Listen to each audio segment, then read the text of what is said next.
నమస్తే రమగారు. నమస్తే జయ. రమగారు, ఏదో ఒక చిన్న విషయానికి కోపం వచ్చింది. నాకు కాదండి, జనరల్గా చెప్తున్నాను. ఆ కోపాన్ని కంటిన్యూ చేసేస్తూ ఉంటారు ఆ ఇష్యూని. అది ఇంకా ఎన్ని రోజులైనా, కొంతమంది అయితే సంవత్సరాల తరబడి లాగుతూ ఉంటారు, కొంతమంది ఒక 2-3 రోజులు, ఒక వారం. కోపం వచ్చిన సందర్భాన్ని బట్టి, ఆ ఇష్యూని బట్టి.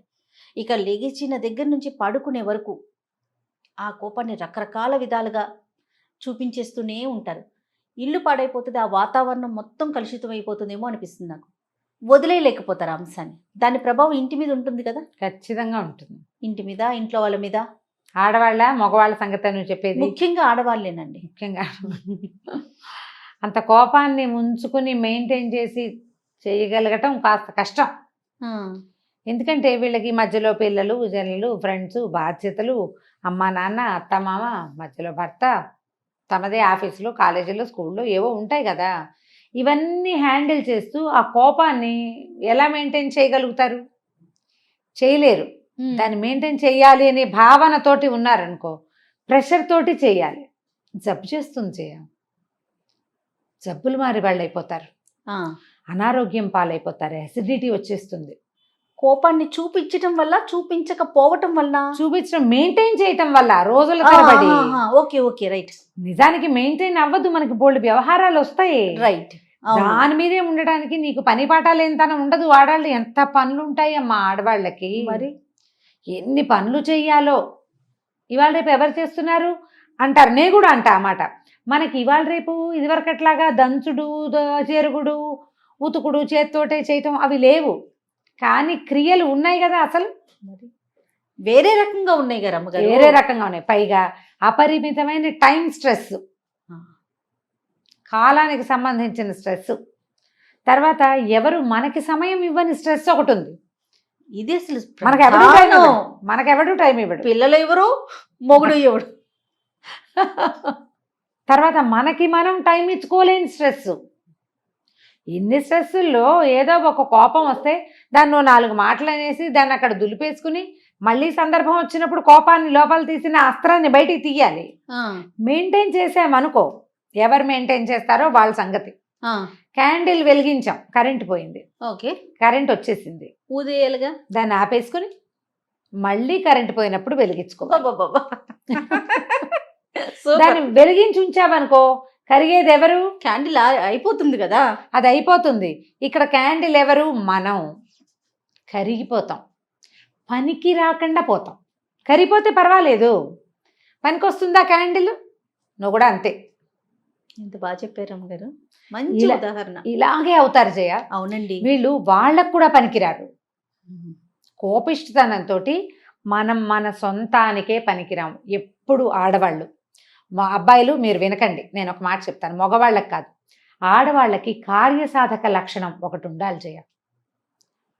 ఎంత కోపాన్నైనా మడిచి చక్కగా ప్యాక్ చేసి అవసరమైనప్పుడు తీయటానికి పెట్టుకోవాలి. భర్తలు ఏదైనా అంటే ఆ అస్త్రాలన్నిటికీ పదును పెట్టి మడిచి పైన పెట్టుకోవాలి. నువ్వు ఈ టైంకి ఎలా చేయాలో ఆ పందేలు. మహానటి సావిత్రిలాగా యాక్షన్ అంతే. అవసరమైనప్పుడు దాచిపెట్టామే అటక మీద వేసేయి బాణం. దీన్ని రోజు వాడుతుంటే దానికి పదునే పోతుంది. కార్యసాధకుల లక్షణం కాదు.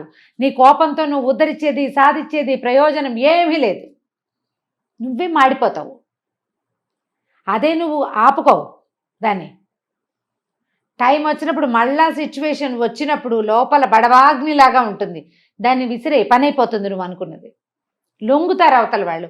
నువ్వు నిరంతరం చూపించే రుసరుస దుమదుమ, లేచిన దగ్గర నుంచి రాత్రి దాకా నువ్వు ఇలాగే ఉంటే నీతో ఫ్రెండ్లీగా కనీసం పిల్లలు కూడా అయ్యో అమ్మ అణుచుకుంటోంది అని అనిపించదు.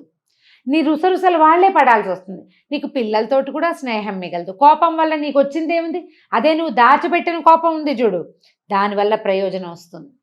అమ్మో దీన్ని ఏమని అనకూడదు, అన్నామంటే రేపొద్దున ఎప్పుడో ఒకరోజు కరెక్ట్గా మన మీదకి దూకుతుందని తెలుసుకుంటారు. 2 సార్లు చేసి చూడండి, కోపాన్ని దిగమింగటం చాలా కష్టం. నిప్పులు మింగటం నార్మల్ అయిపోవటం ఇంకా కష్టం కదండి. చెప్పడం భలే సులువు, ఇక్కడ కూర్చుని బోల్డని చెప్తాను నేను కదా. కోపాన్ని తగ్గించుకోవడానికి ప్రధానంగా ఆహారంలో కారం మసాలాలు తగ్గించుకుంటాం. మిమ్మల్ని మీరు ప్యాంపర్ చేయటం మానేసేయండి. అయ్యో నాకు ఎంత కష్టం వచ్చింది అనుకోవద్దు. లోకంలో అందరికీ వస్తాయి, నాకు కూడా వచ్చింది. వర్షం పడితే అందరిళ్ళ మీద పడదా వాన? మనం ఒక్కింటి మీదే పడుతుందా? కాదు కదా, అందరిళ్ళ మీద పడుతుంది. ప్రతి ఇంట్లోనూ మనకొచ్చేలాంటి సమస్యలే అటు ఇటుగా, ఒక మాత్ర అటు ఎక్కువ, ఒక మాత్ర ఇటు తక్కువ, అంతే. అంతే కదా. ఇప్పుడు చూడు, ఓపెన్గా ఉన్న స్పేస్ ఇంట్లో ఉందనుకో, మన ఇంట్లో ఓపెన్ స్పేస్ ఉంటే అక్కడ నీళ్ళు ఎక్కువ నిలుస్తాయి. ఓపెన్ స్పేస్ తక్కువ ఉన్న ఇంట్లో నీళ్ళు తక్కువ నిలుస్తాయి. వాన తక్కువ కాదు, అక్కడ నిలవ తక్కువ. మనం కూడా అంతే. నువ్వు మనసుని తెరిచిపెట్టుకుని కోపానికి, దుఃఖానికి, కష్టానికి ఆహ్వానం పలికావా, వానొచ్చి పడ్డట్టు మొత్తం కష్టాలన్నీ నీ ఒళ్ళోనే పడతాయి. ఓపెన్గా ఉండద్దు. జీవితం అన్నాక ఇలాంటి బొడిదుడుకులు, ఇబ్బందులు, సబ్బందులు రానే వస్తాయి. అందరికీ తాగుబోతు మొగుళ్ళు ఉండరు, కొంతమందికి ఉంటారు. ఆ తాగుబోతు వాళ్ళతో కూడా అందరికీ ఇబ్బందులు ఉండవు, కొంతమందికి ఉంటాయి కదా. ఇది ఒప్పుకోవాల్సిందేనా? అంతే కదా. కాస్త కుస్తా అలవాట్లు ఉన్నా కూడా అవి భార్యల్ని కానీ, సంసారాన్ని కానీ, డబ్బుని కానీ ఇబ్బంది పెట్టని రకాలు, ఏదో పార్టీ ఫ్రెండ్లీగా ఉండే రకాలు కొన్ని, కాదు తాగి తలకి పోసుకునే రకాలు కొన్ని ఉంటాయి. వీళ్ళ మాట వినరు, డబ్బులు తగలబెట్టేస్తారు, పిల్లల భవిష్యత్తు ఆలోచించరు. ఇప్పుడు వాళ్ళతోటి ఈ కష్టం తప్పదు. చిన్న చిన్న ఇబ్బందులు ఉన్నాయనుకోండి, వీటిని మేనేజ్ చేయొచ్చు.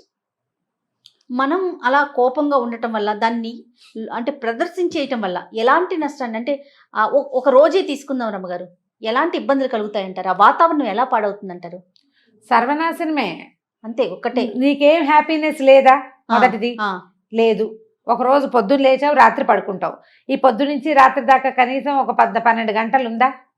12 కాదు, ఇంకా 18 గంటలు, 16 గంటలు కనీసం ఉంటుంది. 6కి లేచామనుకో, ఈవినింగ్ 6కి మనం పడుకోగలం కదా, 10కి పడుకుంటాం. అంటే ఈ 12, 4, 16 గంటలు లేదా 17 గంటలు ఉంటాయి.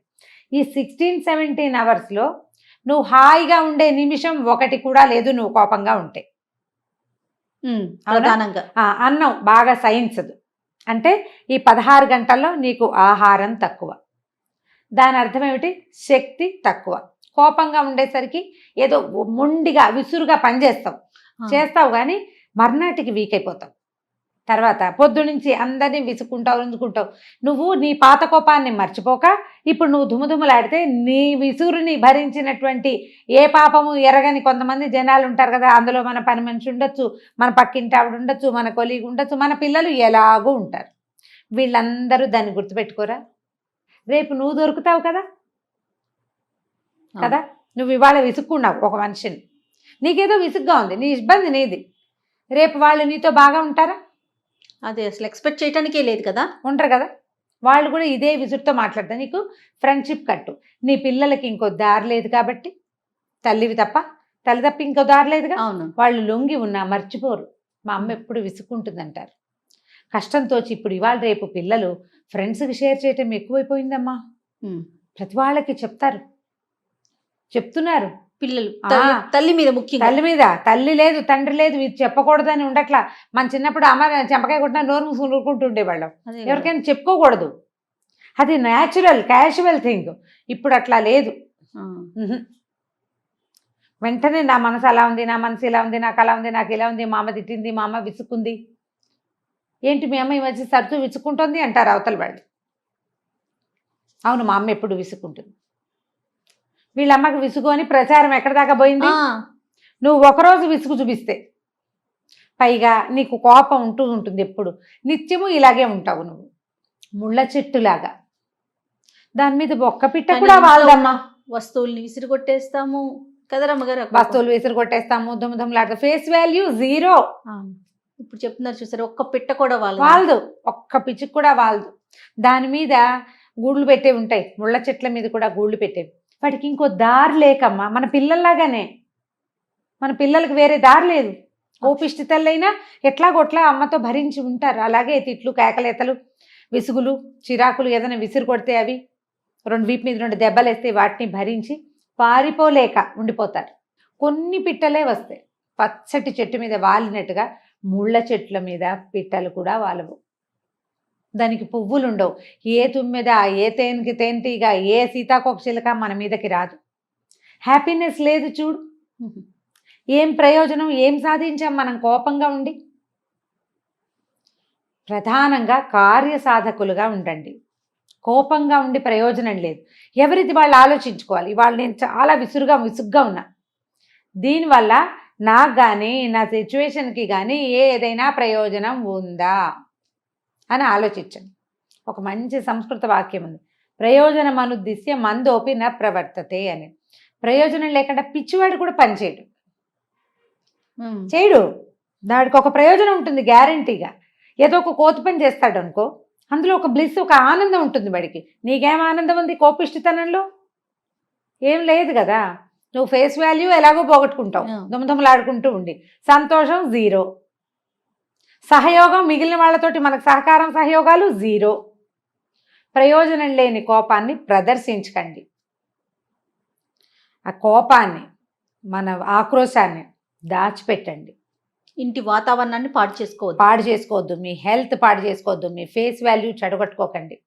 ఒక విషయం మీద కోపం వచ్చి, ఒక వ్యక్తి వల్ల కోపం వస్తే మిగిలిన వ్యక్తులతోటి సంబంధ బాంధవ్యాలు చెడగొట్టుకోకండి. మనం మనిషి సంఘజీవి, మన సంఘాలు బుజ్జిబుజ్జివి, పిచ్చిక సంసారాల్లాగా అయిపోయాం మనం. ఇవి ఉన్న చిన్న పిచ్చిగూడుని ఎందుకు చెడగొట్టుకుంటాం?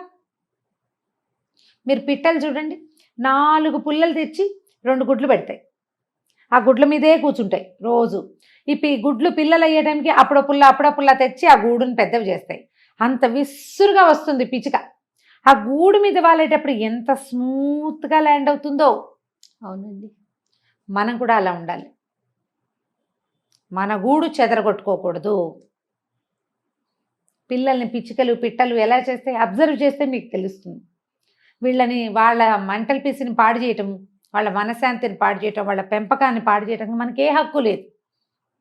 మనతో పాటు పుట్టిన పిల్లల్ని మనం సరిగ్గా చూడాలి. మనకు పుట్టిన పిల్లల్ని. నీ కోపం, నీ విసుగు, నీ చిరాకు, నీ ఎక్కడెక్కడి ఫ్రస్ట్రేషను వాళ్ళ మీద చూపిస్తే కుదరదుగా. కుదురుతుంది, పడతారు, తర్వాత నీతో ఉండరు.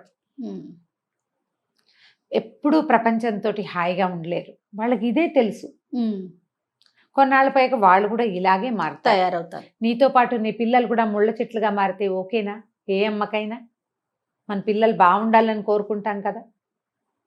ఆలోచించండి. కోప ప్రదర్శన ఎక్కువగా చేయొద్దు సిచ్యువేషన్లో. తర్వాత నిద్రలేసరికి మళ్ళీ మామూలే, యథాప్రకారం నడిపించుకుంటూ వెళ్ళాలి అంతే. కోపాన్ని దాచిపెట్టండి, దాన్ని ఒక అగ్నిగోళంలాగా తయారు చేసి పెట్టుకోండి. అవసరమైతే ఆ గోళాన్ని తీసి విసిరండి, అప్పటి వరకు వదిలేయండి. అంతేనండి? అంతే. సూపర్ అమ్మ గారు. నమస్తే. నమస్తే.